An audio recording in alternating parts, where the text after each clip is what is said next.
Mana qizlar, farqini qaranglar. Mana barflemdagi garflemda ishlagan paytim oxirgi kataloglarda olganman. Mana hajmi ko'rib turibsiz qanaqa 30 milli. Mana Bersag'dagi 100 milli. Mana buni o'sha payt 200 qanchaga olganman? 1 yilda oshdi. O'tgan yil bahorda olganim, fevral oxiridan 1 yilda oshibdi. Xo'sh. O'sha payt 200 qanchaga olgandim. Endi mana biz o'zimizni kremimiz.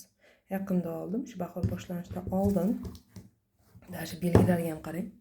Yashil belgisi va qora belgisi. Qora belgisi bilasiz, qanaqa belgiligini sizlarga aytib o'tirishim shart emas. Boshqa firmani yomonlash emas.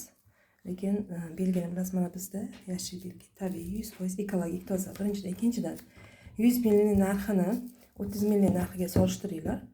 Mana buni narxi qancha, buni narxi qancha. Hozir qanaqa bilmayman, o'tgan yili shu mahsulot yangi chiqqan paytlar edi. Fevral oyida adashmasam 235 mingga ham olgandim. 30 millini. 30 millini. Yana mana bu 100 milli qarang va yana tabiiy. Mana narxlar qimmat deyotgan odamga aytinglarda 30 millini puli bilan 100 million pulini ayirsin.